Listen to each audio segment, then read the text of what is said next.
también es muy negativa. A diferencia de, como les comentaba ahorita, en la época de Chávez y también en la época antes de Chávez, Consultores 21, hablando de la situación personal y familiar de los venezolanos, también dándola una visión sobre el tema de cómo se percibe la presidencia de Nicolás Maduro y por supuesto hablar sobre el tema del voto y los principales candidatos que están dentro de esta carrera política. Escuchemos. Solo cuando llega Maduro comenzamos a ver que la situación del país está mal, pero mi situación personal también. Y esas curvas se van a juntar y eso, digamos, es grave porque significa, digamos, que la gente no ve salida a la situación que tiene en la actualidad. Eso nos lleva a un país que no ve posibilidad de progreso.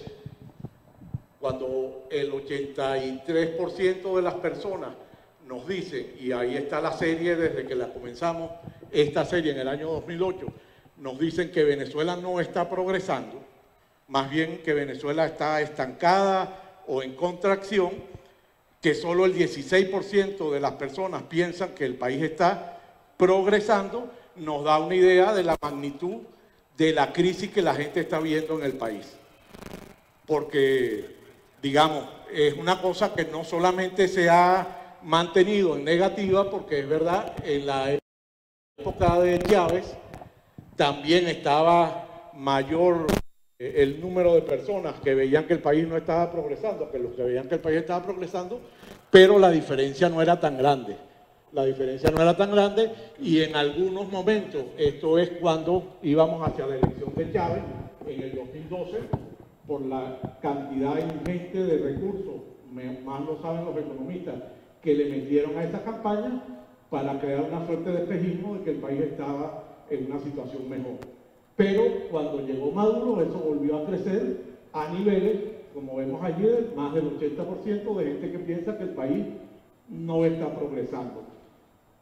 Esos valores que yo voy dando, este 16% que vemos aquí, ese menos 60% que vemos en la otra lámina, donde hay 10% que piensan que las cosas en el país van bien y hay 90%, 80% que piensan que las cosas en el país van mal, nos va dibujando un cuadro de cuáles pueden ser los apoyos del gobierno en estos tiempos.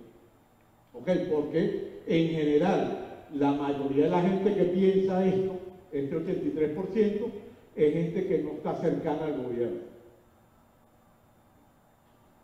¿Qué pasa? Otro indicador es la naturaleza de los problemas que la gente piensa que tiene el país. Y, de nuevo, la naturaleza de los problemas que la gente siente que tiene el país son los problemas económicos. Y eso se ha magnificado o ha subido de manera muy importante en estos años, en estos 5, vamos para 6 años de presidencia del presidente Maduro. Por eso, para la gente pasa a ser importante el problema económico, que no quiere decir que el problema político o el problema social no sean importantes, pero cuando los ponemos a priorizar, la gente empieza a comprender que el problema económico es el que lo está asfixiando. Y ya veremos posteriormente una cosa importante, que es que ese problema económico, la única manera para yo resolver los problemas políticos es resolver los problemas económicos. O al revés, la única manera para que la economía cambie es que yo cambie a los políticos que llevan la economía o que los políticos que están cambien sus políticas económicas. Cualquiera de las cosas para la gente pudiera funcionar.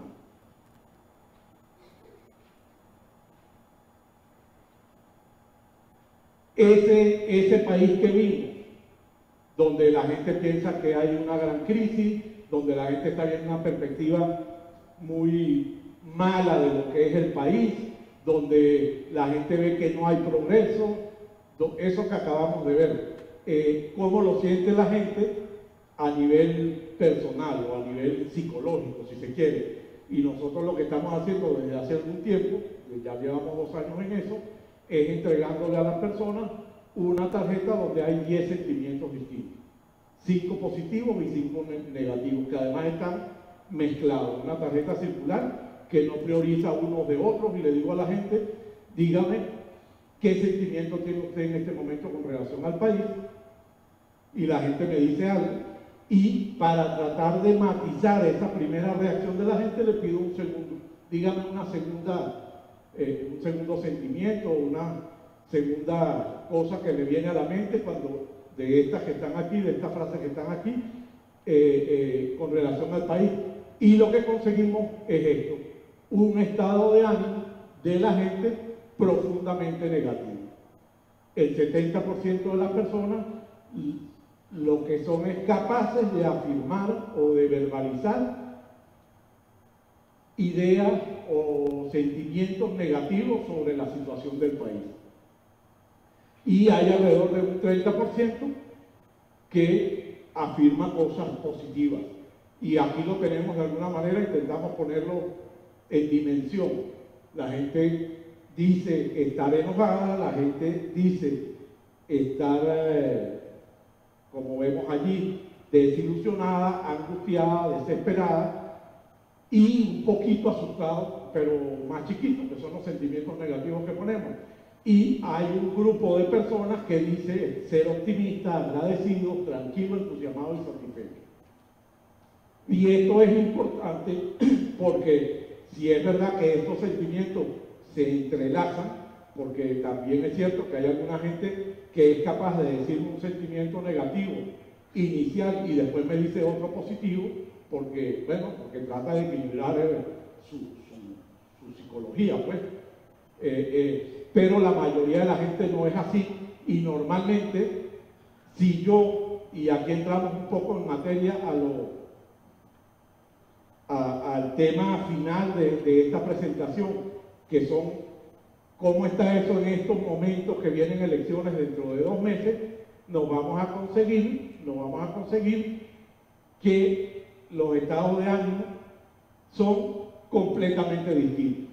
Nos vamos a conseguir que los estados de ánimo son completamente distintos, ya eso lo venimos viendo. Yo creo que en una presentación hace algunos meses aquí mismo en este auditorio, yo les compartía eso, algo así.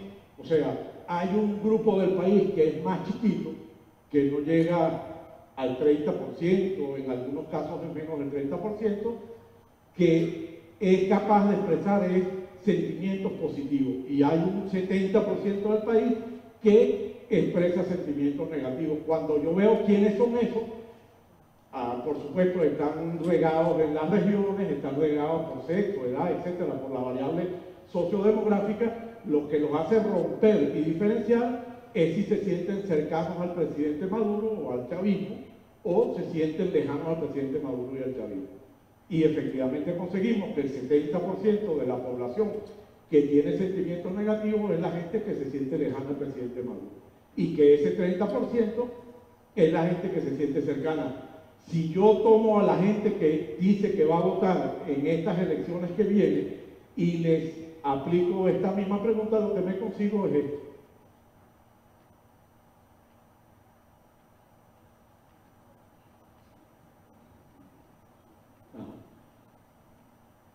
El estado dominante de los venezolanos que dice que van a votar en el mes de mayo, el 20 de mayo de este año, del 2018, es un estado de ánimo fundamentalmente positivo. El 58%, las verbalizaciones que hacen de sus estados de ánimo, es decir, son agradecidos, optimistas, tranquilos, entusiastas y satisfechos. Y solo el 42% es capaz de manifestar algún sentimiento negativo. Esa gente son casi exclusivamente gente cercana al presidente Maduro. O sea, la gente que dice estar dispuesta a votar en las elecciones que vienen en el mes de mayo son gente fundamentalmente cercana a lo que representa el gobierno y el presidente Maduro. Si nosotros, por el contrario, vemos a la gente que dice que tiene sentimientos negativos sobre las cosas que están pasando en el país, nos damos cuenta que el 62% de los ánimos que esa gente expresa son ánimos negativos, y solo el 38% logra expresar de alguna manera un ánimo positivo. Y esos ánimos negativos que expresan son estos que se ven aquí, todos estos que están aquí, y fundamentalmente son personas que no están cercanas a lo que representa el presidente Maduro, o el chavismo, o el chavomadurismo, o el madurismo, como lo querramos definir, porque esa definición también ha ido mutando en el tiempo. Bueno, después de la muerte del presidente Chávez, el chavismo ha tratado de mantenerse, digamos, bajo la égida del presidente Chávez, como el paraguas que cubre todo, pero eso a veces no ha funcionado, y en los últimos tiempos vemos que la gente cercana al presidente Maduro, me imagino porque viene una elección, tratan de hacer, digamos, de resaltar de su imagen propia y crear un partido distinto para tratar de no estar tan cercanos a Chávez, sino a dejarse un poco de Chávez, qué sé yo, todas las estrategias políticas que se pueden utilizar, pero la gente esa que tiene sentimientos no positivos del país es el resto de la población. O sea, todos los que no son maduristas o todos los que no están cercanos al presidente Maduro. Ahí, por supuesto, hay un grueso sector, diría yo, de 2/3 o algo por el estilo, de gente que está cercana a la MUT, a lo que representan los partidos de la MUT, etcétera, pero también hay por lo menos 1/3 de otro tipo de gente que no se siente representada por esa oposición, o porque es chavista disidente, etcétera, pues, o gente que no le gusta la política y no se siente representado por ninguno de los actores políticos del país. Entonces, esa crisis del país que ya vimos que la gente siente es una crisis fundamentalmente económica, como decíamos. El 90% de la gente, y cuando en una encuesta de opinión pública decimos 90%, decimos casi que toda la gente piensa que el país vive en una crisis, porque si a ese 90% uno le aplica los márgenes de error, etcétera, todavía queda algo, pero es tan grande, tan abrumador, que hay momentos que uno piensa, bueno, esa pregunta la perdí, porque efectivamente todo el mundo piensa igual, y las encuestas se hacen a ver cuáles son las diferencias que la gente tiene entre las cosas que uno le plantea en la encuesta. En este caso, todo el mundo, el 90% de la población, piensa que vivimos una severa crisis económica. Y además, un porcentaje muy alto, que llega a ser el 63%, como vemos aquí, y eso se ha mantenido más o menos estable en el tiempo desde que nos estamos preguntando las dos cosas, piensa que esa crisis económica no tiene solución inmediata, que es una crisis que va a ser peor en el futuro. Y cuando vemos ese 63% allí, uno se puede ir haciendo una composición y ver que ese 63% con toda seguridad es gente que no está cercana al gobierno. Entonces, ese 16% que veníamos antes, que a veces llegaba a ser 30% de apoyo al gobierno, ese 70% que tiene sentimientos negativos, ese 66% que ve las cosas, que la crisis no tiene solución, son más bien, digamos, van conformándonos esos dos bloques de población que tenemos, que uno ve en las encuestas, pero que también uno como ciudadano lo ve en el país, pues, constantemente en lo que va haciendo. ¿Qué piensa la gente de quién es el responsable de esa crisis? 2/3 de la población, cerca del 70%, pero no llega a ser el 70%, piensa que el responsable de la crisis es el gobierno. Es una mala gestión del gobierno en la política económica, el responsable de la crisis. Es decir, 70 de cada 100 venezolanos o 7 de cada 10 venezolanos, una mayoría importante, una mayoría muy fuerte de venezolanos piensan que el responsable es el gobierno. También hay, después se divide la responsabilidad y hay, como ven ahí, 1 de cada 10 que piensa que es el sabotaje de la oposición, porque bueno, esa es la comunicación que el gobierno hace a través de los medios públicos y oficiales, hay 1 de cada 10 que lo asocia a la guerra económica y todavía queda, ha ido bajando. Cuando comenzó esto a principios del año pasado, por la caída de los precios del petróleo, que el gobierno achacó las dificultades que estaba comenzando a tener, la achacó a la caída de los precios petroleros, todavía hay gente que piensa que eso es parte de la culpa de por qué las cosas están como están. Pero, digamos, resumiendo, 67% o algo similar a eso, piensa que la responsabilidad es del gobierno, pero hay un 30-35% que es capaz de buscar un culpable alternativo a las circunstancias que estamos viviendo.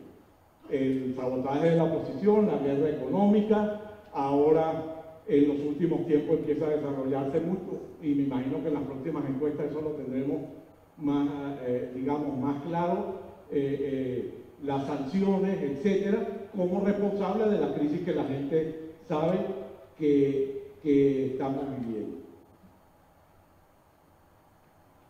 Frente a ese país que vemos, que basta reiterar todas las cosas que estamos diciendo, la gente siente que está viviendo muy mal, la gente ve que el país está en una profunda crisis, los sentimientos de la gente son muy negativos con respecto al país y a su situación personal, etcétera, etcétera. Todo eso que acabamos de ver, cómo evalúa la gente el gobierno de Maduro.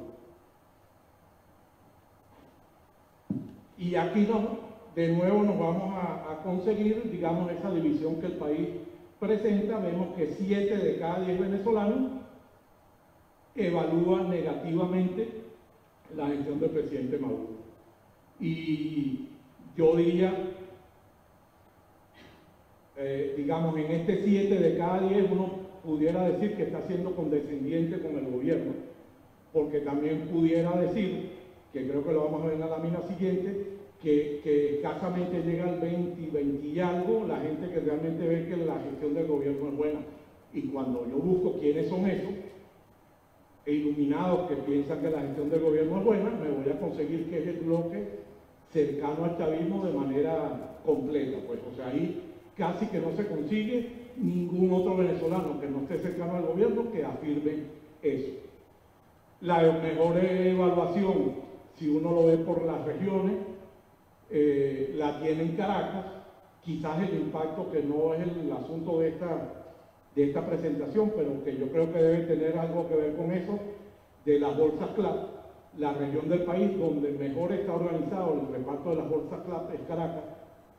Cuando uno sale de Caracas se consigue algunos sitios donde el reparto no es tan malo, pero algunos sitios como Aragua, Carabobo, Los Andes o el Zulia mismo, donde el reparto es muy malo y no llegan a repartir sino una vez cada 2 meses o 2 o 3 veces al año, y no como en Caracas, que hay un porcentaje importante de gente que le dice que le llega todos los meses.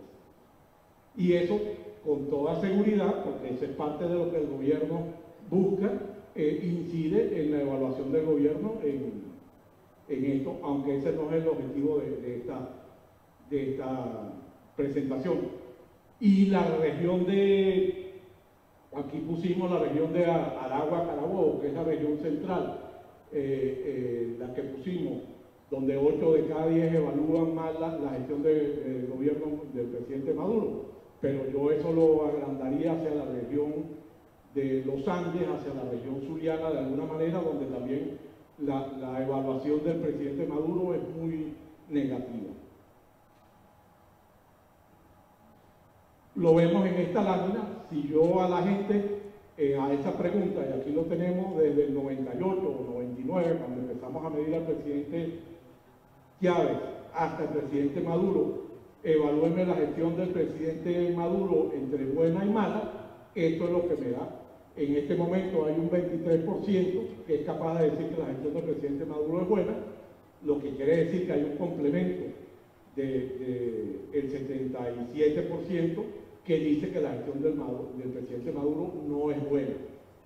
Fíjense además, y esa es la importancia cuando uno tiene series históricas, que si nosotros vemos el gobierno de Chávez, el gobierno de Maduro, solo Esto es alrededor del año 2002-2003, cuando hubo el golpe de Estado y la huelga general, todas esas cosas que hubo. El presidente Chávez tuvo un problema de gestión muy severo, llegó a tener el 22%, Maduro llegó en el tercer trimestre del año pasado y se recuperó un poco y empieza otra vez a bajar.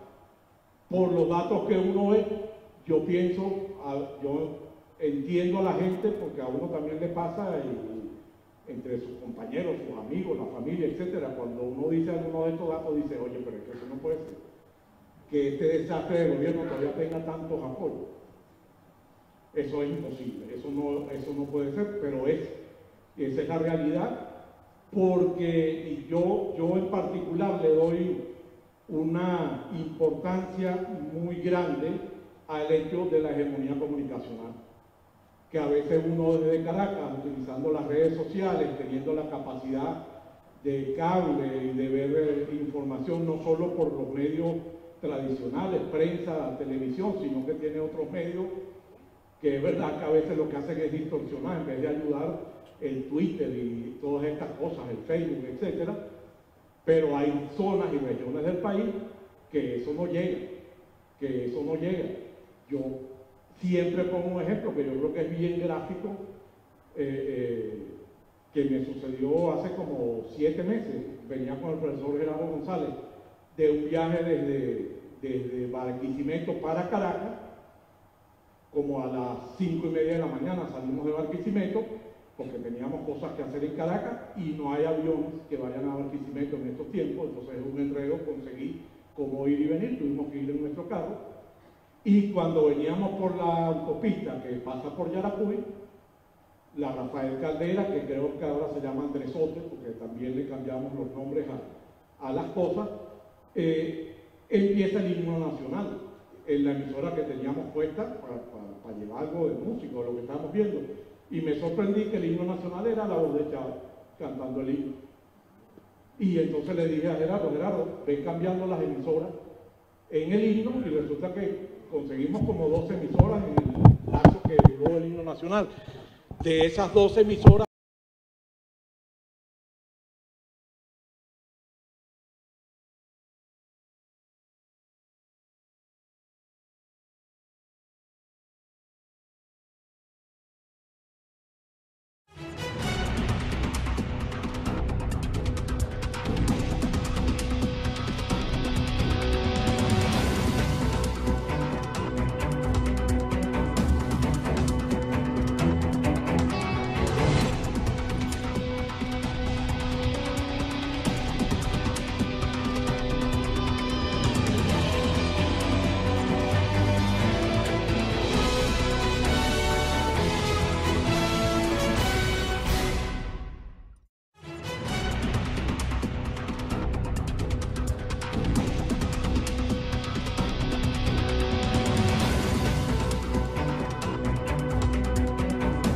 alguno de Reyes Magos, alguno de Carnaval, alguno de Semana Santa. Entonces, el presidente Maduro no puede ser culpable de eso. ¿Quién es el culpable? Bueno, los que estén comunitarias o BTV, etcétera. El responsable es los pelucones o el de la Polar, o ahora en estos tiempos, como decía, las sanciones son los responsables de que el país esté en la crisis que está. Y la gente lo dice además, no con mala intención, lo dice creyendo efectivamente que eso es así. Y eso nos ha pasado mucho en sesiones de grupo que hacemos, que yo en una que acabamos de hacer en Caracas, estaba viendo la sesión del lado de atrás del vidrio, pues, observando, viendo a un grupo de mujeres de clase popular chavista, y era como si estuviera oyendo al locutor del Canal 8 o a Mario Silva. El mismo mensaje, casi que palabra tras palabra. Es decir, hay gente que logra internalizar el mensaje oficial. Eso que estamos viendo, eso que yo les he insinuado de 16% que apoya una cosa, que llega a 30% en otra, que puede llegar a 35% en alguna otra, y por el contrario un 60% que está viendo una cosa distinta, etcétera, no genera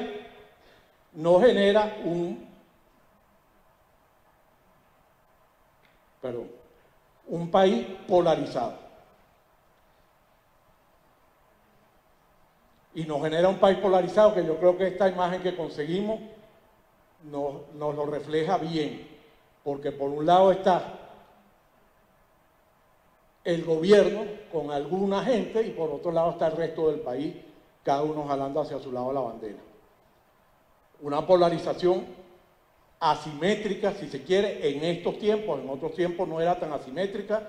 La verdad que durante toda la etapa de gobierno del presidente Chávez, esa polarización estuvo más o menos 50-50, más o menos. A veces el chavismo era un poquito más, a veces era un poquito menos y llegaba a 60-40 o 40-60, según las diversas circunstancias y hechos electorales o políticos que iban pasando.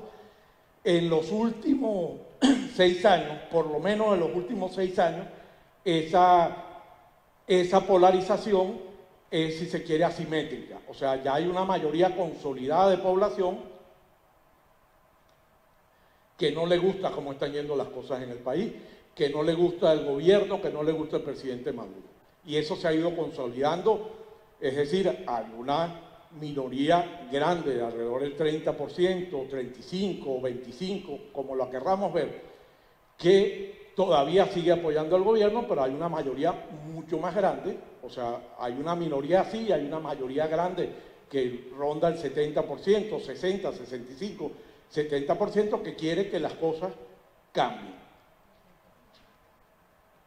Y vamos a ver distintas maneras como nosotros medimos esa polarización, que lo que nos hacen es ratificar eso que les estoy comentando ahorita. Esta es la polarización basada en la capacidad de declarar confianza en el presidente Maduro, que lo preguntamos, dígame usted si confía en el presidente Maduro o confía en la oposición y el grado en que confía en el presidente Maduro o en la oposición. Y lo que no conseguimos es esto. En los últimos tiempos hay alrededor del 66% de gente que dice que no confía en el presidente Maduro ni confía en sus políticas, etcétera, y hay un 34% que dice que sí confía en el presidente Maduro. Esa es una manera de medir la polarización. Otra manera de medir la polarización es la que a nosotros más nos gusta porque pensamos que es la más inteligente, que es la polarización de Maduro y lo que representa el gobierno frente a los venezolanos. Es decir, el país que Maduro quiere se parece al país que yo quiero tener como venezolano, o el país que el presidente Maduro quiere no se parece al país que yo quiero tener como venezolano. Y lo que conseguimos es esto: el 70%, 69% piensa que el país que el presidente Maduro quiere no se parece al país que él quiere, y hay un 29% que dice el país que el presidente Maduro quiere se parece al país que yo quiero tener. Aquí la relación es más grande que la que veíamos en el anterior, pero fíjense que eso no siempre ha sido así. Cuando estaba el presidente Chávez, el país que la gente quería se parecía más a Chávez que lo que se parecía a los que adversaban al presidente Chávez, a la oposición, a la MUT en su momento, antes a la Coordinadora Democrática o a los partidos políticos que surgieron, etcétera, ¿no? Desde que llegó el presidente Maduro, esa brecha se abrió de manera alrededor de 50 puntos en las encuestas. Esa es otra manera de ver la polarización. Otra manera de ver la polarización, sobre todo en un país como el nuestro, presidencialista, etcétera, que busca líderes carismáticos y caudillos, es la polarización basada en el liderazgo del presidente. Eso lo preguntábamos antes con el presidente Chávez, ahora lo preguntamos con el presidente Maduro. El presidente Maduro es el único líder necesario que le hace falta al país para que las cosas funcionen. 73% piensa que no y solo el 24% piensa que sí. Eso no siempre de nuevo ha sido así. Llegó un momento dramático para el país que había casi que la mitad del país que pensaba, bueno, en el fondo esto dice, no, ¿y para qué democracia? Que se quede Chávez en su momento para toda la vida, pues, porque lo que necesitamos es alguien que nos resuelva. Lo de la democracia no nos va mucho, ¿no? Otra manera de ver la polarización es la gente que pide, y eso lo venimos también averiguando desde hace tiempo, que Maduro se vaya. O sea, ¿usted quiere que Maduro renuncie y se vaya o usted quiere que el presidente Maduro termine su mandato en el 2019? Ya la dejamos de preguntar en las encuestas porque es necio, porque efectivamente vienen, sean las de mayo o cualquier cosa que pueda pasar. De todas maneras hay que hacer elecciones para elegir un nuevo presidente, y fíjense que esto se ha mantenido muy alto desde el 2014, que lo empezamos a preguntar, de gente que pide 2/3 de la población, más o menos, poco menos, que pide Maduro, vete ya, que es un poco lo que reflejaban las protestas, etcétera, etcétera. Y sin embargo hay un 32% que dice, no vale, vamos a dejar que Maduro termine su mandato. Todo este escenario que acabamos de ver nos lleva a una democracia no competitiva. Y de nuevo aquí la foto yo creo que nos quedó muy bien, porque es una señora votando en un centro electoral donde detrás tiene la foto de Chávez vigilando lo que vote y lo que no vote. Esa democracia no competitiva, lo primero que vemos es que el Consejo Nacional Electoral no le genera confianza a la gente. Fíjense que en la etapa de Chávez, más o menos mitad y mitad, decía que le generaba o no. Después que se monta el presidente Maduro, eso comienza a bajar y ahora está en eso, pues en 40%, 39% de gente que dice que el CNE le genera confianza. Lo que pasa es que para el venezolano el voto es muy importante, el elegir es muy importante, porque eso nos han enseñado desde el año 58 para acá, inclusive en los procesos electorales que hizo Chávez, con todas las cosas y todas las que hayan podido inventar, pero la verbalización era que este es un país que decidía sus cosas con voto, que decidía sus cosas votando. Y por eso, 7 de cada 10 venezolanos piensan que es mejor votar que abstenerse. Sin embargo, 40% de la gente dice que el fracaso de las regionales, de las elecciones que fueron en noviembre o en octubre, es por culpa del CNE, y 60% de la población, 6 de cada 10 venezolanos, que piensa que no se debe llamar a la abstención en las elecciones. Esa es la cosa genérica. Por eso digo, el voto es muy importante, el venezolano tiene internalizado el voto, pero el venezolano quiere elegir. Y si el CNE yo no le tengo confianza, ¿cómo yo voy a elegir? Y aquí vemos cómo en la cabeza de la gente convergen cosas positivas y negativas con relación a esto. Vemos que el 70% de los venezolanos piensa que el voto es la única arma que tienen los demócratas, y eso es una mayoría muy importante. Sin embargo, la mitad piensa que el voto funciona mejor acompañado de lucha de clase, y la mitad del país sigue creyendo en el valor del voto, aunque las condiciones no sean las óptimas.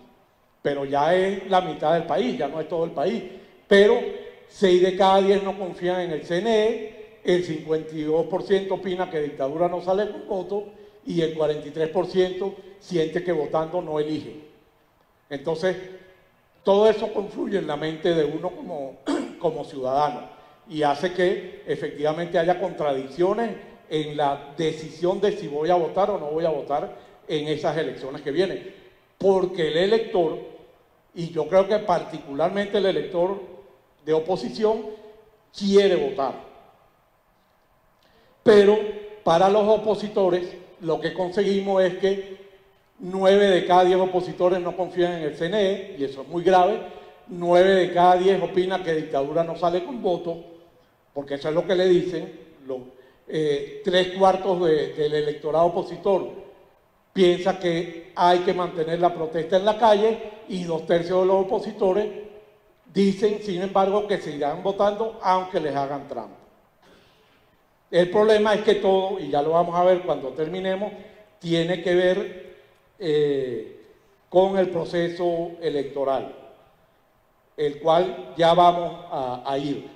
Pero antes de entrar en el proceso electoral, vean cuál es la lógica argumental que tiene la gente qué piensa la gente de las elecciones o de la solución de los problemas del país. La gente, todo el mundo, en una proporción de 2-1, cree que tiene que haber un cambio, que las cosas tienen que cambiar en el país. Para que mejore la situación económica, y eso es importante porque antes la gente creía, o la mayoría de la gente pensaba, que la situación económica no tenía nada que ver con la situación política, que eso eran como dos mundos distintos. No, y no estoy hablando de la situación económica de los economistas, de la macroeconomía, etcétera, etcétera, no, de la situación económica de su casa y de cómo consigue dinero para mantener a su familia, etcétera. La gente empieza a darse cuenta que requiere un cambio político para lograr eso, y eso significa que Maduro se vaya. Si es electoralmente, mejor. Y en eso vamos a las elecciones presidenciales. ¿Qué es lo que nosotros vemos que está pasando? Yo primero vamos a ver qué es lo que pasa si las elecciones son con condiciones. Es decir, lo que se estuvo discutiendo en República Dominicana, que se cambiara el CNE, que se habilitara a los partidos políticos y a los candidatos, que se limpiara el REP, que se dejara inscribir a la gente en el exterior, etc.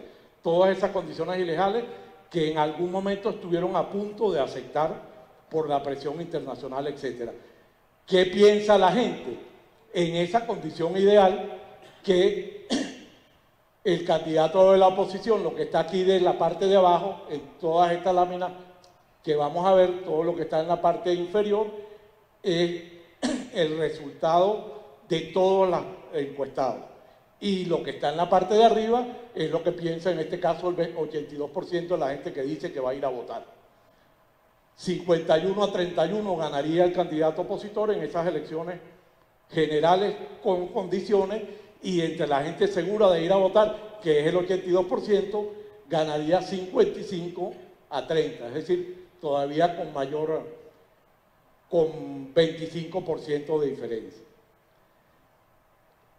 Si yo me quedo con los que me dicen seguro que van a votar, porque, digamos, cuando uno llega a una casa y pregunta, ¿usted va a votar en las elecciones?, la gente, porque el de venezolano es así, me dice, sí, yo voy a ir a votar. Pero no es verdad. Nos dábamos cuenta de que me decía el 95% de gente que iba a votar, y resulta que votaba el 70 o el 60. O sea, que algo estaba pasando en esa declaración inicial.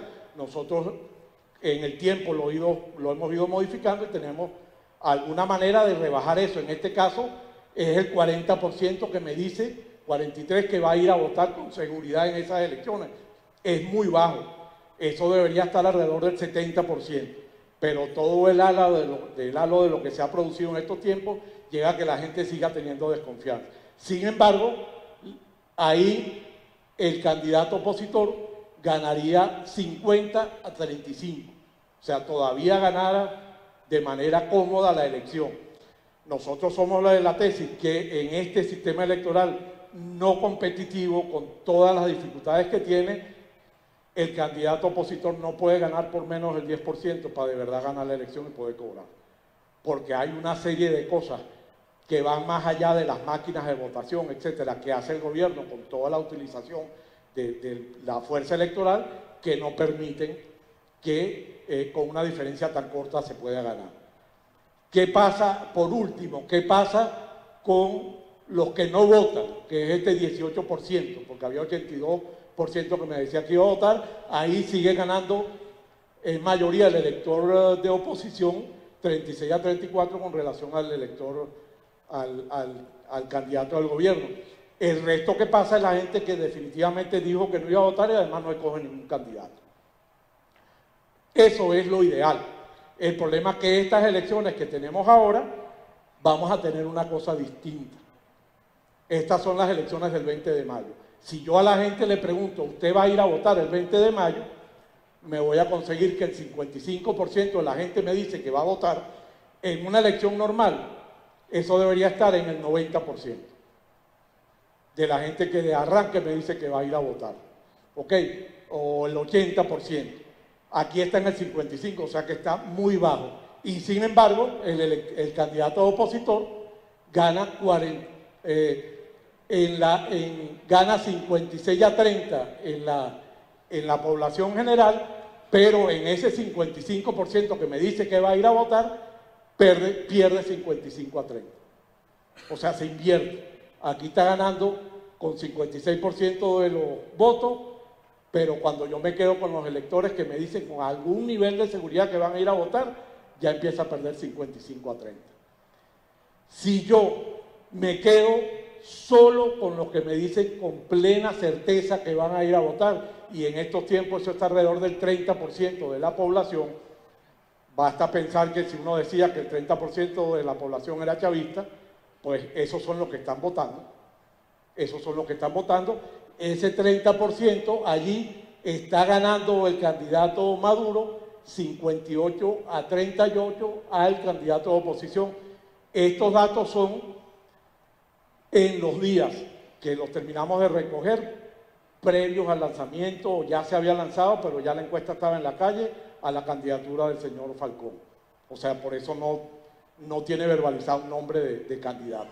Pero, digamos, ganando en el 56% a 30% entre todos los electores, pierde 38 o 58 a 38 entre los electores de ir a votar. Y termino con esto, que es lo más dramático, es la última lámina, es que entre los electores que dicen de arranque que no van a ir a votar, el presidente Maduro no tiene ni el 1%. O sea, no hay nadie que diga que no va a votar en esta elección, que es el 45%, que vaya a votar por el presidente Maduro. Y 3/4 de esa gente, porque como les decía, siempre hay el remanente de gente que no vota, que no le gusta el voto, etcétera, etcétera, 3 de cada 4 personas votarían por el candidato de oposición. Entonces, esto nos lleva, que yo me imagino que lo vamos a ver en la siguiente posición también con más cuidado. El venezolano quiere votar, al venezolano le gusta votar y le gusta dirimir sus problemas con voto, no violentamente.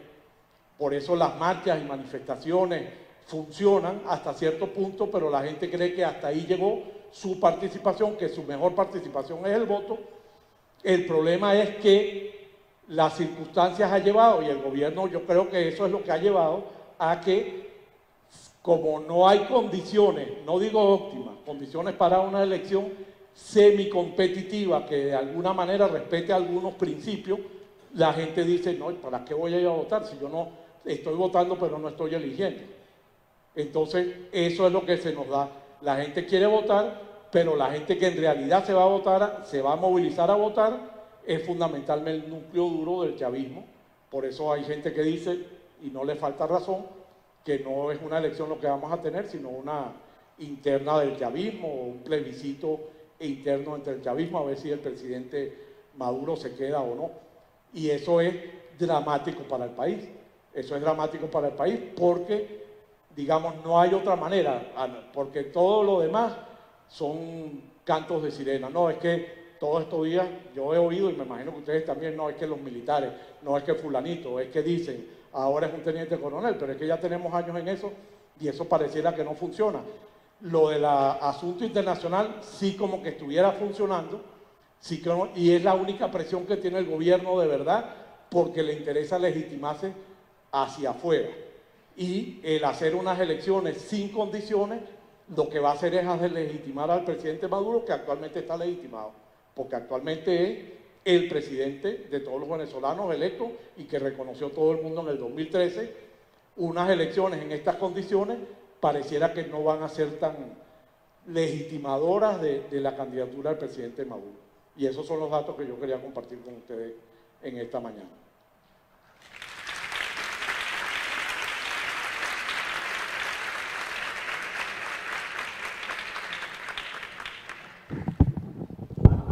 Fue parte de la presentación de Saúl Cabrera como director de Consultores 21, una encuestadora que por supuesto hizo un mapeo general del comportamiento del voto y de cómo son los diferentes escenarios, entendiendo todas las posiciones que se han venido generando en relación a si participar o no participar en las elecciones presidenciales. También vale destacar que la evaluación del gobierno, un 70% negativa, la gestión de Maduro específicamente, mejor evaluado en la región capital, de 4 a 10 venezolanos evalúa positivamente la gestión del gobierno. Ahora, por supuesto, ya se está haciendo la presentación de Michael Penfold, que es especialista en economía política, quien es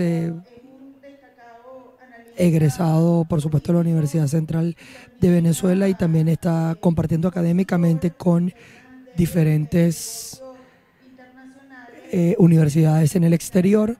Va, por supuesto, a hablar sobre la ruptura, la continuidad de las perspectivas políticas para el año 2018. Ya lo dejamos con Michael Penfold.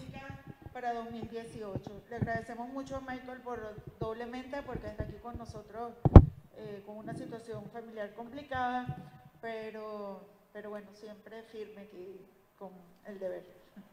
Michael.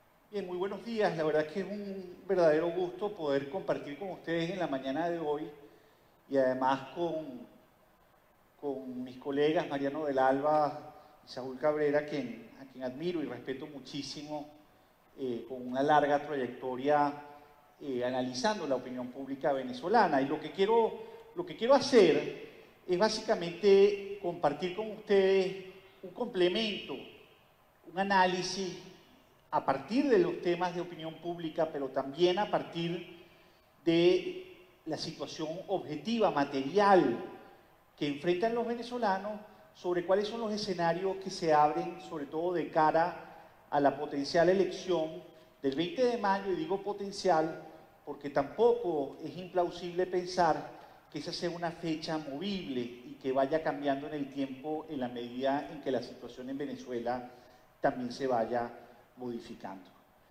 A mí me gusta pensar en la actual situación del país de la siguiente forma. La coalición de gobierno es cada vez más pequeña, pero el problema del país es cada vez más grande. Y eso, intrínsecamente, lo que supone es que es un equilibrio inestable. Más allá de qué vía, cómo se va a resolver, creo que es muy importante entender que la dimensión del problema es tan grande que requiere de una coalición muy grande también políticamente para poder resolverla. Y no solamente requiere de una coalición doméstica en el plano político que pueda impulsar una serie de modificaciones en materia económica para atender la emergencia social, para reactivar productivamente el país, sino que además requiere del visto bueno de la comunidad internacional. No solamente porque el presidente Maduro necesite legitimarse internacionalmente, sino porque en el fondo Venezuela no puede salir de la situación en la que está sola. Venezuela necesita financiamiento internacional, no solamente para estabilizar la macroeconomía, sino para reconstruir fundamentalmente el sector petrolero. Y yo creo que esto es muy importante entenderlo, porque en el fondo lo que está ocurriendo es una transformación estructural de la forma como ha operado el modelo económico y político del chavismo hasta los momentos. Y la famosa ecuación del P por Q, que era la manera más sencilla para entender la realidad económica venezolana, se está transformando. Si bien es cierto que hace 3 años, 4 años los precios petroleros cayeron, también es cierto que durante los últimos meses el precio petrolero ha venido aumentando de una forma muy importante. La cesta venezolana, de hecho, si uno la analiza, a partir de enero del 2017, es decir, desde hace un año, comienza a tener una recuperación muy importante. Y hace 4 o 5 o 6 o 7 años, eso bastaba para cambiar las expectativas del comportamiento y el desempeño de la economía venezolana, y también bastaba para predecir quién iba a ganar cualquier elección en Venezuela.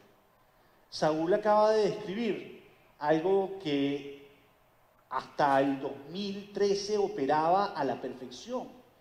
Si usted quería saber si alguien iba a votar por el chavismo o no, usted tenía que hacer una sola pregunta. Y la pregunta, ¿usted es optimista sobre el futuro, sí o no? Si usted era optimista, usted era chavista. Si usted era pesimista, usted era opositor.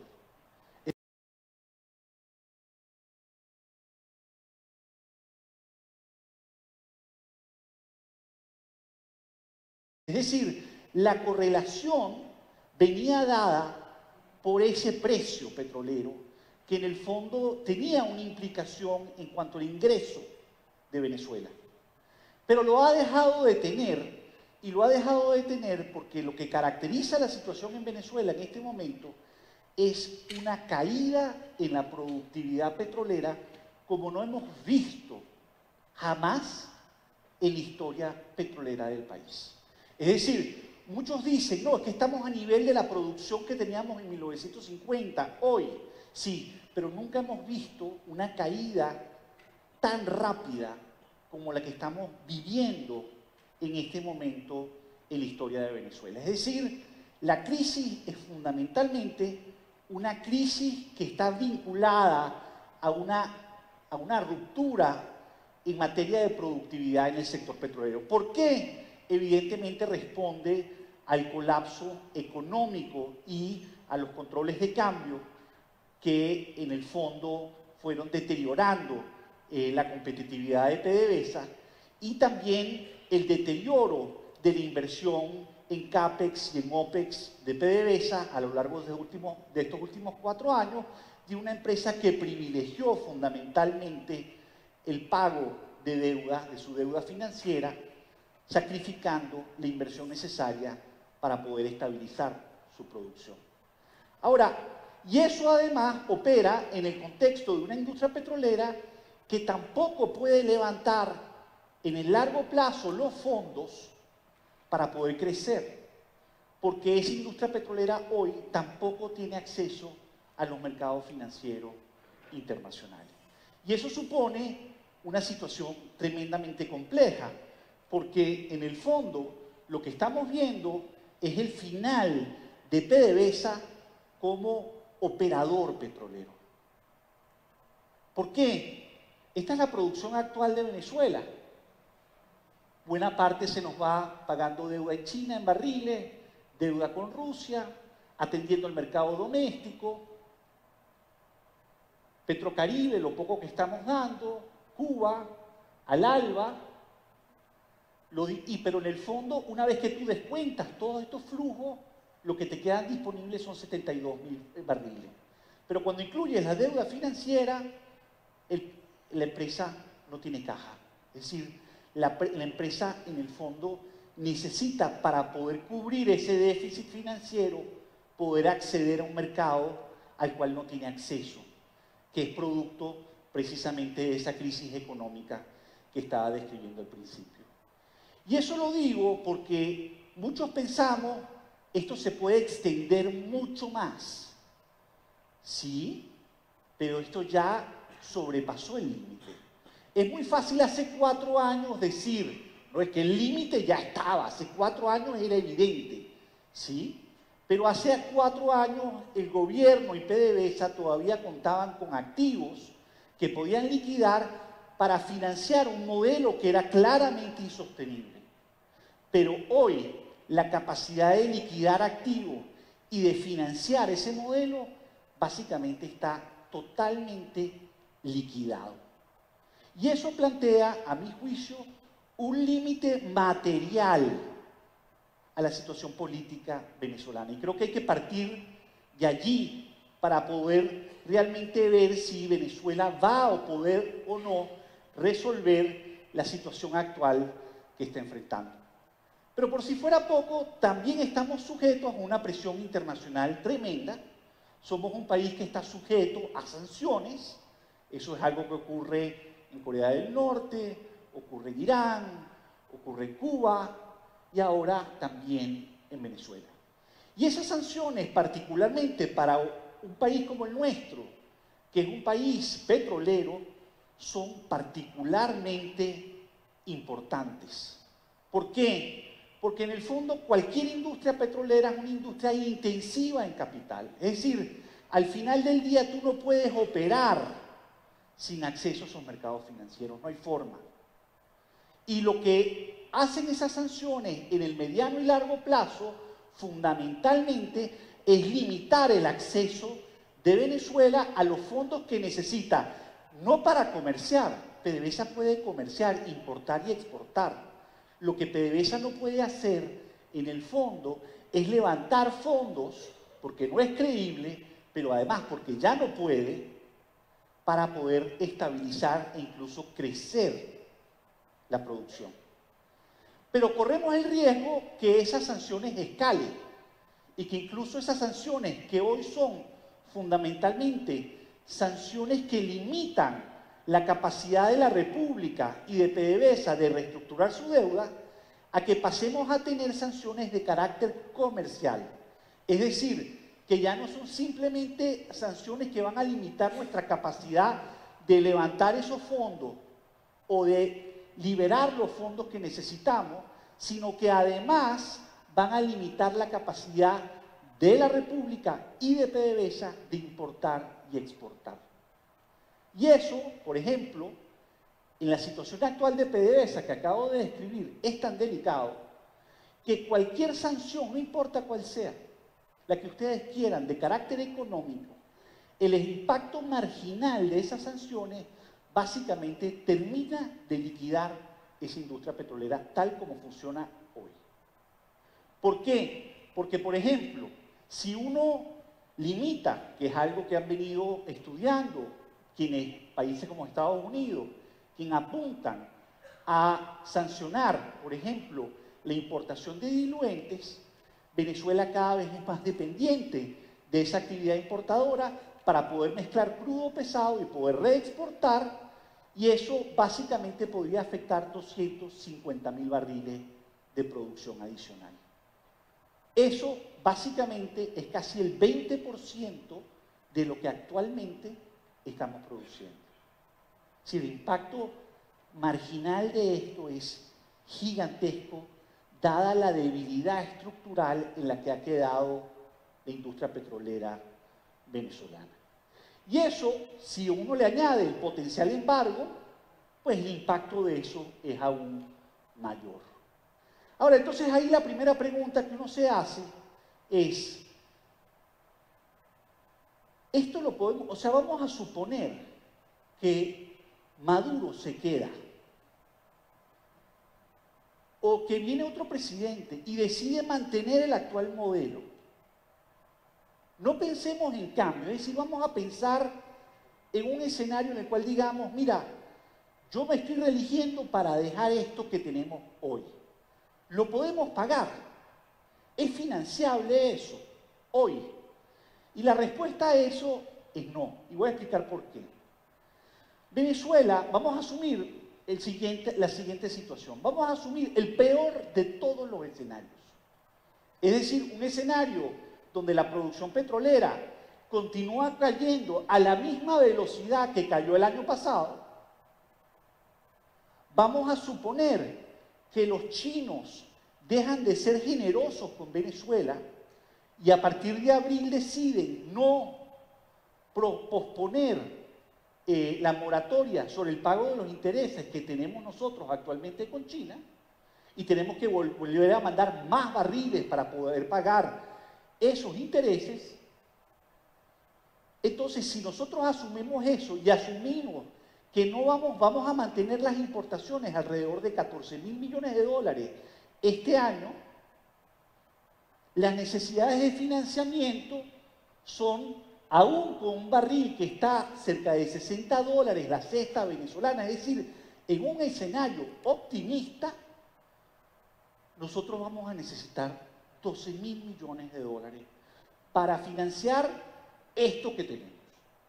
Y la pregunta es, bueno, ¿De dónde va a salir esa plata?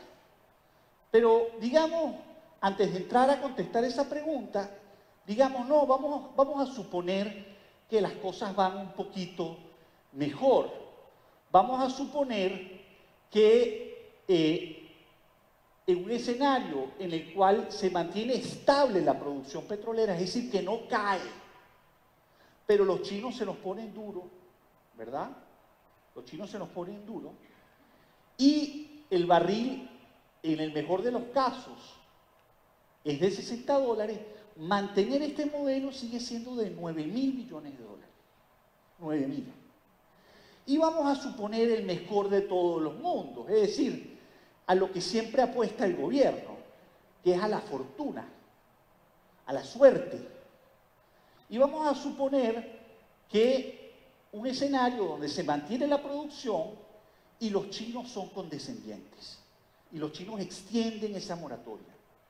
Y adicionalmente se mantiene el barril alto. Aún en ese escenario estamos hablando de unas necesidades de financiamiento que pueden estar alrededor de 6.000 millones de dólares. Entonces, vamos a mantenernos con este último escenario, es decir, el mejor de todos. Ahora, la pregunta ahí es, ¿qué ocurre? ¿Cómo financiamos eso? Y uno dice, bueno, está bien, vamos a liquidar reservas, vamos a terminar de raspar esa olla hasta lo último. Bueno, lo cierto es que esas reservas no son muy líquidas. No hay mucho que raspar allí.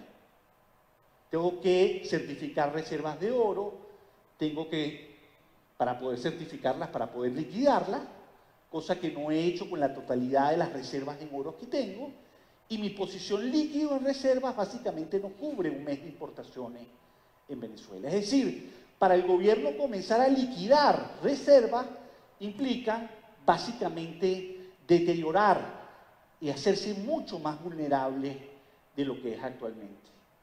Tú dices, bueno, vamos a seguir recortando importaciones, porque eso fue lo que hicimos para poder ajustarnos. Vamos a seguir recortando. Bueno, a estos niveles de importación ya no lo puedes hacer sin pagar un costo social aún más alto del que pagaste el año pasado y antepasado. Es decir, cerrar esa brecha de financiamiento a través de un recorte adicional de importaciones también está limitado. Entonces, tú dices, bueno, ¿qué me queda? Y esto es un cambio importante. Lo único que me queda es empezar a dejar de pagar deuda selectivamente, que es lo que ha venido, de hecho, a partir de octubre, haciendo el gobierno, privilegiando los pagos de PDVSA, así sean tarde, por encima de la República, buscando cerrar parcialmente esa brecha. Y también, evidentemente, pueden liquidar activos petroleros. Y uno puede preguntarse, bueno, y también pueden financiar los chinos y pueden financiar los rusos. Pero lo cierto es que los chinos no están poniendo dinero fresco sobre la mesa. Los chinos tenían una deuda de 43.000 millones de dólares hasta hace unos pocos años atrás, y la exposición de riesgo a Venezuela en este momento son de 23.000 millones de dólares. Y los chinos lo que están diciendo, miren, lo que yo le puedo financiar es la moratoria, no más. Los rusos, uno dice, bueno, pero entonces los rusos, vamos a terminar de vender nuestros activos a los rusos. Bueno, lo cierto es que si tú tomas en cuenta la valoración a la cual los rusos, por ejemplo, compraron participaciones de los joint ventures de PDVSA el año pasado, en abril del año pasado, probablemente vas a poder, si tú liquidaras todos tus activos petroleros, bajo la legislación actual, podrías levantar aproximadamente 2.000 millones de dólares adicionales. Es decir, tampoco la cierras. Y lo cierto es que los rusos tampoco están poniendo dinero fresco sobre la mesa. Los rusos lo que están haciendo es tremendo negocio. Porque los rusos lo que están haciendo es cambiando una deuda existente por un control de activos, como nunca hemos visto en Venezuela.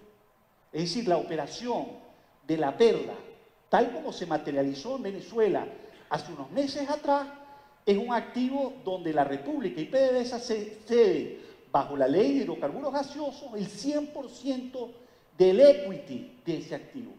Eso es increíble. Es decir, ni siquiera se reservan 20, 30, no, todo. y el control operativo y garantías para poder exportar, que es fundamental en el sector gasífero. Entonces, empezamos a ver que esta restricción, más allá del tema de la opinión pública, más allá del tema político, es una restricción real y es una restricción importante, porque al final del día, quien llegue a Miraflores o quien se quede en Miraflores va a tener que resolver este pequeño problema. Ahora, y voy entrando en la parte política.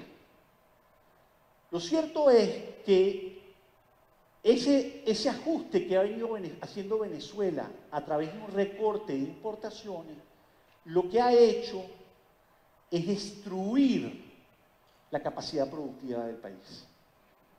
Y hoy en día, el PIB venezolano es prácticamente la mitad de lo que era hace 5 años atrás. Y prácticamente hoy somos Paraguay. Y ahí la pregunta es, ¿pero realmente somos Paraguay? Bueno, depende. Depende de que también logremos estabilizar la economía, de que también logremos resolver el problema cambiario y atraer nuevamente inversión en el país, porque efectivamente quizás hemos hecho un ajuste extremado por el tipo de ajuste que ha hecho el gobierno, y un ajuste económico creíble que genere confianza, probablemente en el caso venezolano pueda ser expansivo. Y por eso es que le damos tanto valor al tema del cambio político, porque sabemos en el fondo que por primera vez en nuestra historia, por la coyuntura que estamos viviendo, ese ajuste económico no necesariamente va a terminar siendo contractivo. Por el contrario, puede ser expansivo.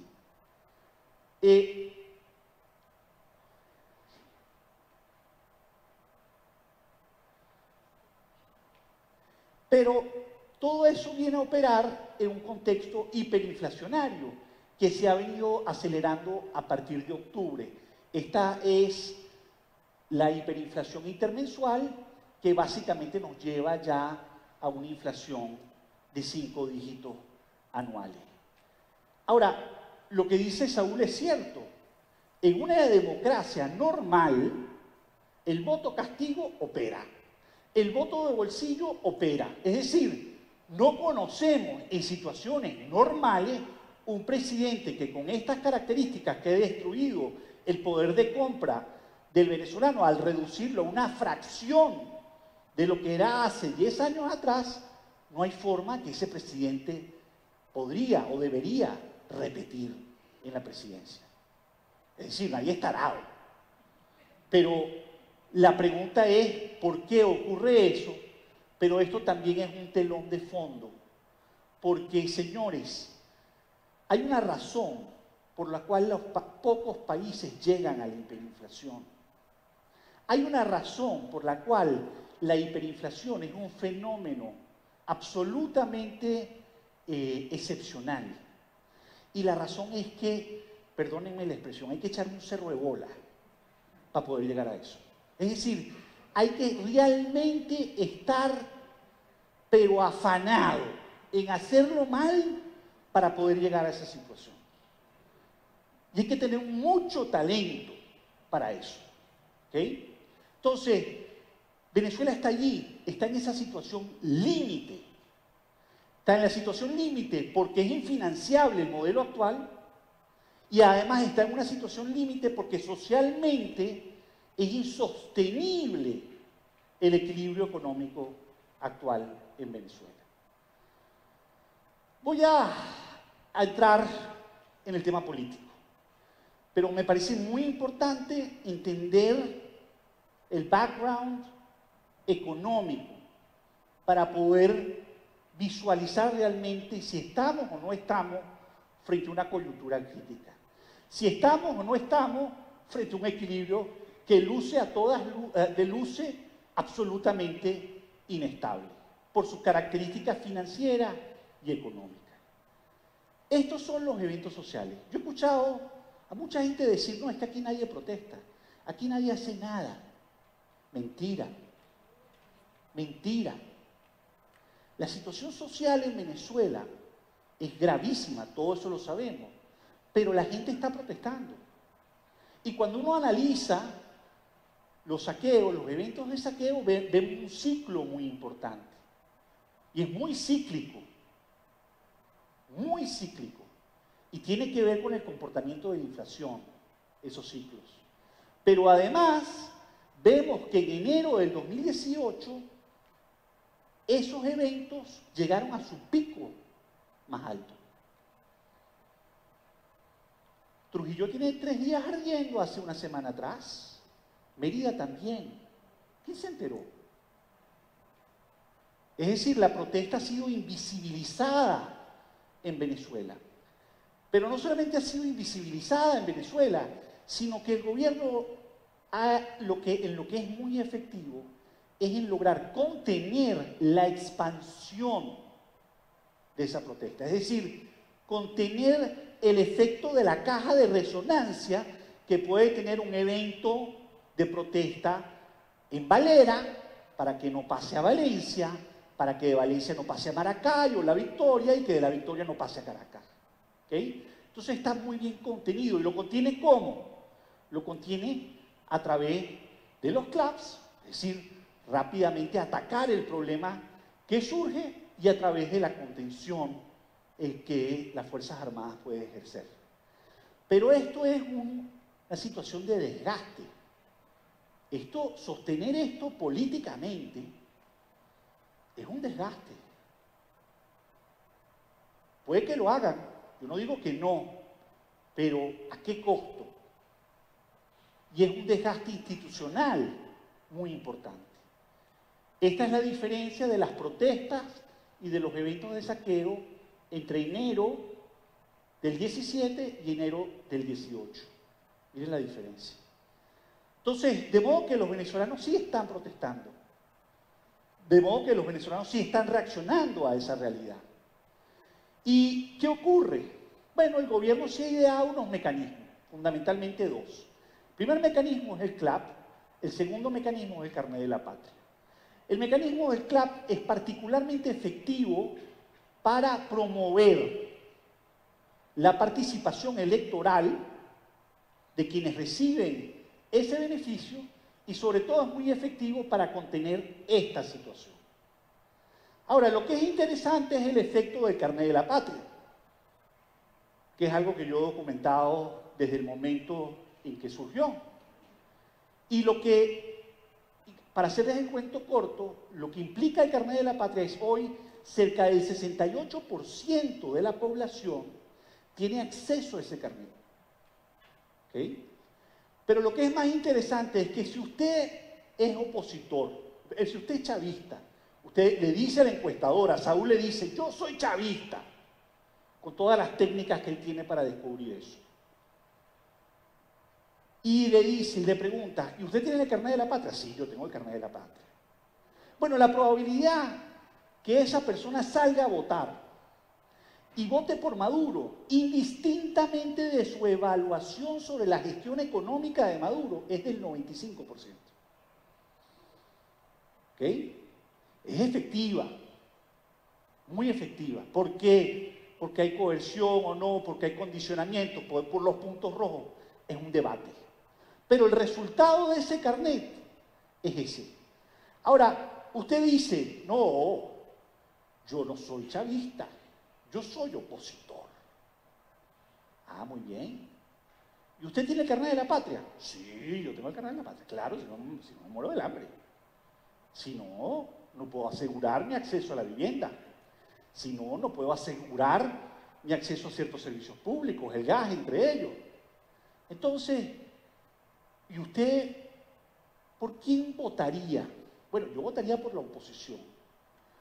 Pero en la realidad, la probabilidad que alguien que siendo opositor, teniendo acceso al carnet de la patria, termine votando por Maduro, aún odiándolo, es del 31%. Es decir, el carnet de la patria tiene 2 efectos muy importantes. Un efecto de movilización de la base chavista, porque en el fondo el carnet de la patria es el PSUV, El carnet de la patria es el partido. No hay, solo 5% de los que se declaran chavistas no tienen el carnet de la patria. Solo el 5%. Pero el segundo efecto es lo que llamo yo el poder de conversión del voto. Lo voltea. No de la misma forma que lo moviliza.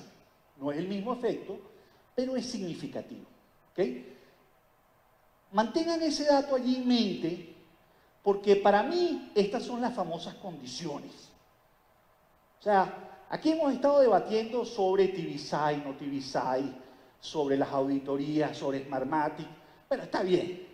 Pero para mí las verdaderas condiciones son fundamentalmente estas.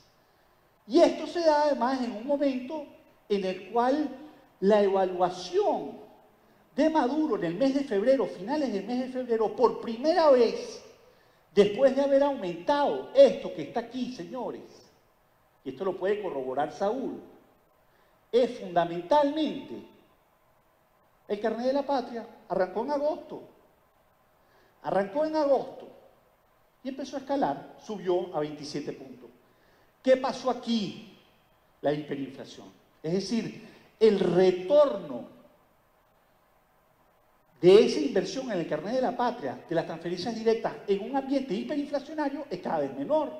Miren la caída la última quincena de febrero, según Data Analysis, cayó a 22 puntos. Y todo esto, entonces tú dices, oye, pero esto está mandado a hacer, chico, con hiperinflación. Y así haya carnet de la patria, no ganamos. No hay forma. 77 aquí, 22 aquí, nos movilizamos, defendemos nuestro voto y lo liquidamos. ¿Pero por qué no sucede? No sucede en el fondo porque hay unos problemas de coordinación a nivel de la oposición fenomenales. El verdadero éxito del gobierno ha sido dividir. Es desde Alejandro Magno la recomendación más estratégica que ha implementado ningún político. Todo el mundo sabe que esa es una estrategia dominante para cualquiera que se quiera quedar. Pero nosotros como que nos hacemos los locos frente a la historia. Pero lo cierto es que no nos coordinamos. Pero no solamente no nos coordinamos, sino que tenemos una percepción en torno al ejercicio del voto que es diametralmente distinta al chavista. O sea, el chavista cuando recibe el carnet de la patria dice, yo voto. Nosotros cuando recibimos el carnet de la patria nos intimidamos. Entonces, el gobierno en eso ha sido tremendamente astuto. Pero además de eso, desconfiamos de todo, porque el país lo que ha sufrido es un proceso de destrucción institucional gigantesco. Y en este momento Venezuela no tiene instituciones en el plano doméstico para dirimir sus conflictos internos. Es dramático, pero es cierto. Y eso ocurre en medio de una elección que es clave, que es esta elección presidencial. Vamos, no vamos, se reelige, no se reelige. En el fondo esa elección marca un antes y un después en el proceso político venezolano. Ahora, esa elección no es competitiva. Este sistema es autoritario, pero no puede vivir sin elecciones. Es un autoritarismo competitivo. Ahora, esa elección es, en el fondo, semi-competitiva. ¿Por qué? Porque es un juego de descarte. ¿Qué hace el gobierno? Yo escojo a mi opositor. Ahora, la pregunta es, ¿aún bajo esas condiciones puedo o no puedo competir? ¿Okay? Esta cifra de Datincorp de enero la quiero resaltar porque aparece este señor que está acá, que nadie quiere hablar de él, con un 40% de aceptación en una pregunta abierta. Y uno se pregunta, ¿por qué? Y es simple. Este señor no es un líder político. No. Es simple. Es porque la gente está proyectando su aspiración en una figura. ¿Qué quiere? Quiere riqueza, quiere trabajo, quiere oportunidad, quiere juventud, quiere energía, quiere futuro. Eso es todo lo que está viendo ahí. ¿Qué está viendo acá? Algo de eso, pero encuentra que básicamente los que no pueden correr, vamos quedando con estos dos actores, que son Ramos y Falcón, que básicamente no parecieran tener la fuerza para poder competir frente a un Maduro que tiene este mecanismo que le asegura una base política que a mi juicio no es suficiente para reelegirse dependiendo de cómo reacciona su contrincante. Entonces aquí vamos al tema de la elección. ¿Vamos, no vamos? Bueno, la realidad es que es un juego de descarte. Y descartaron. No va López, López está preso, Capriles no va, está inhabilitado, Mendoza no quiere ir, Ramos tampoco, sin unidad, quedó Falcón. Ahora uno dice, bueno, pero Falcón puede ganar. Bueno, hay quienes dicen, ¿usted le creen a esos señores, a esas encuestadoras? Son todos unos mentirosos. Pues yo sí les creo. Yo les creo porque en el momento que deje de creer, no puedo analizar, y además me parece que hacen un trabajo extraordinario. Hacer encuestas de hogares en este país no es nada sencillo en este momento. Entonces, si uno agarra el promedio de todas esas encuestadoras, de todas, Falcón podría ganar con 33% frente a Maduro. Pero ahí la pregunta es, bueno, pero realmente, oye, Penfold, de verdad, de pana, ¿va a ganar? No lo sé, depende. ¿Por qué? Bueno, vamos a suponer que todo el mundo sale a votar. Que este señor hace una campaña maravillosa y nos motiva a todos, hasta lo más escéptico, hasta mi esposa, que me dice, ya yo no voy a votar más, me harté. Ok, hasta ella. Vamos a asumir que eso fuera cierto. Ganaría Falcón. Todo el mundo vota. 9 millones de votos. Y Maduro obtiene casi 7 millones de votos. ¿Qué ocurre allí? Básicamente, casi todos los votos de Maduro, ¿verdad?, son del carnet de la patria. Y este porcentaje de los votos de Falcón son de opositores que tienen el carnet de la patria. No le he metido el factor de conversión del voto. No se lo he metido. Oye, pero tú sí eres malo, Penfold. No, yo soy malo, sí, déjame metérselo. Porque yo necesito medir ese efecto. Entonces, lo que tengo acá, una vez que, asumiendo que todo el mundo sale a votar, todo el mundo, y le meto el efecto de conversión, ¿verdad?, se voltea el resultado. Es decir, yo puedo ganar esa elección por el 3%, una diferencia de 3%, básicamente de 579.000 votos. ¿Se recuerdan de esa diferencia en el 2013? Es esa misma elección, ¿ok? Igualita. ¿Qué quiere decir eso? Bueno, eso quiere decir que para que Falcón gane y sea inmune frente a esto, inmune, que fue para el médico, que le recetaron, que le dieron la pastilla, que se puso el traje y se fue a hacer campaña, tú sabes, como cuando se iban antes los geólogos a hacer exploraciones en el Zulia, que se ponían como un traje con un mosquitero encima para hacerse inmunes frente a la malaria. Bueno, igualito, ¿verdad? Para poder ser inmune frente a eso, yo necesito, para empatar, que las encuestas me digan a mí, y yo creo, pero fidedignamente en Consultores 21, en Data Analysis, yo creo en eso. Tiene que ser de 14 puntos. Y si usted quiere ganar por 4 puntos de diferencia, usted tiene que tener una ventaja de 18 puntos. Ahora, ¿qué quiere decir eso? Bueno, eso quiere decir que la cosa se va complejizando. Pero vamos a meterle el factor de abstención. que para el caso de los opositores es muy alto, de los que están seguros que van a ir a votar, es de 40%, y entre los chavistas es apenas de 12%.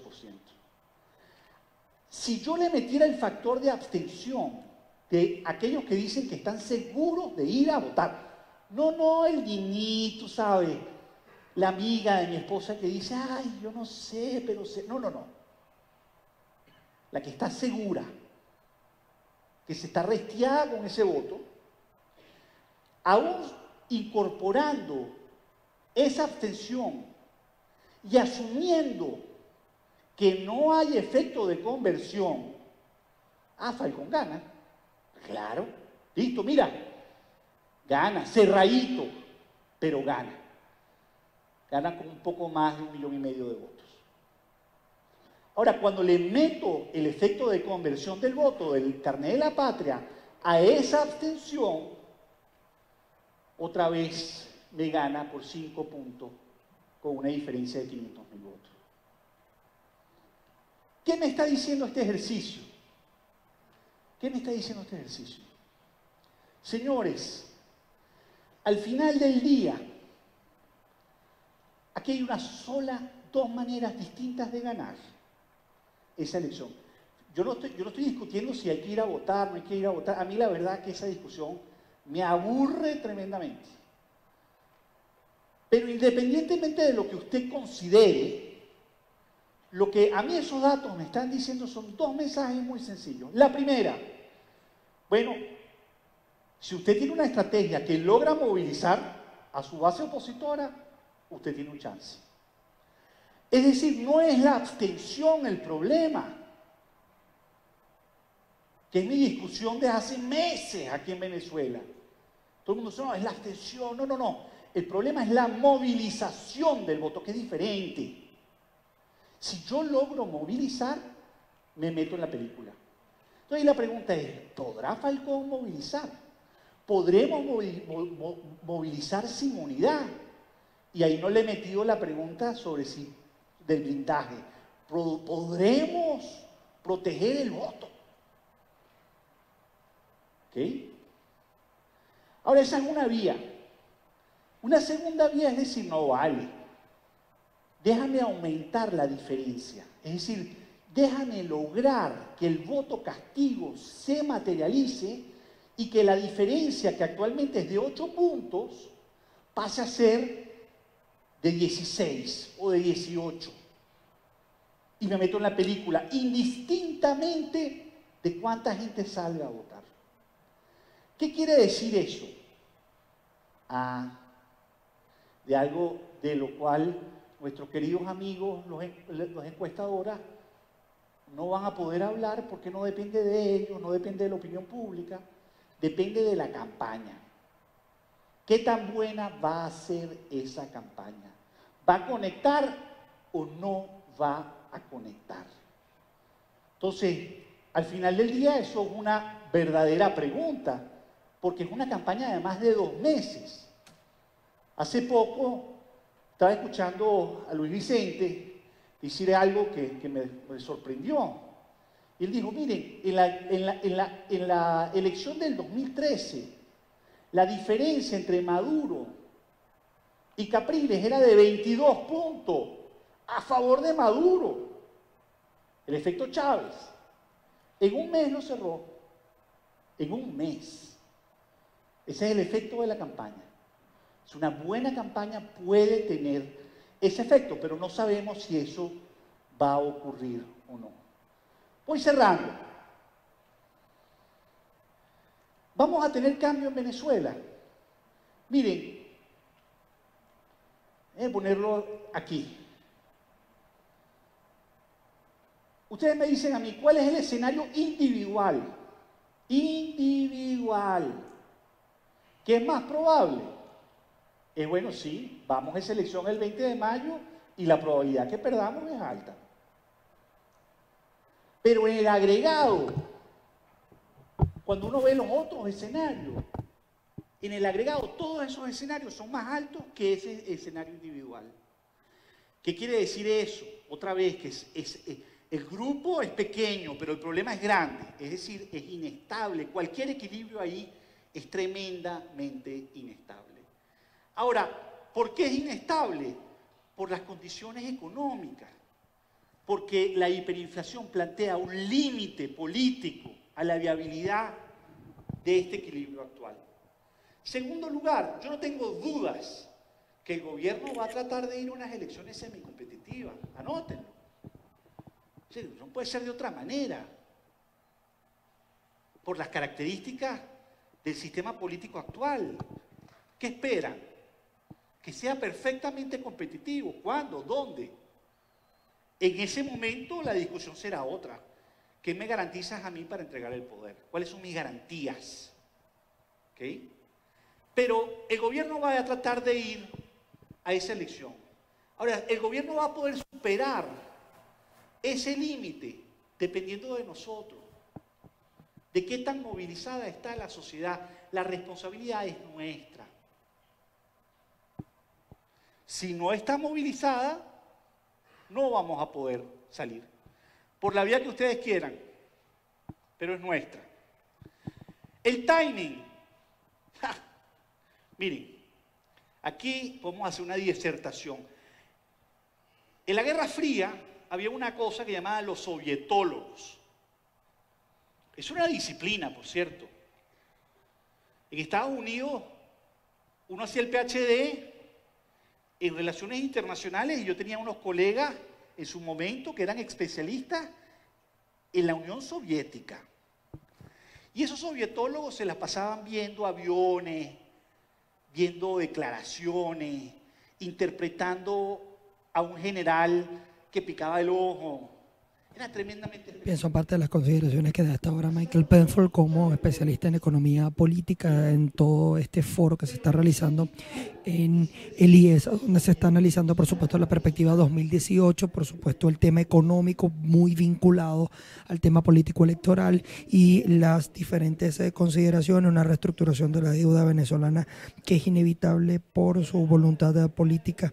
Por supuesto, depende de la decisión del chavismo de apostar a una reelección con acuerdo y en caso de que haya reelección presidencial, siempre y cuando es difícil pensar en un escenario de reestructuración ordenada de la deuda. Nosotros, por supuesto, atentos a todo el desarrollo informativo. Los invitamos a estar bien pendientes porque en breve vamos a estar con nuestra compañera Alba Cecilia Mujica y su programa En Directo con Alba.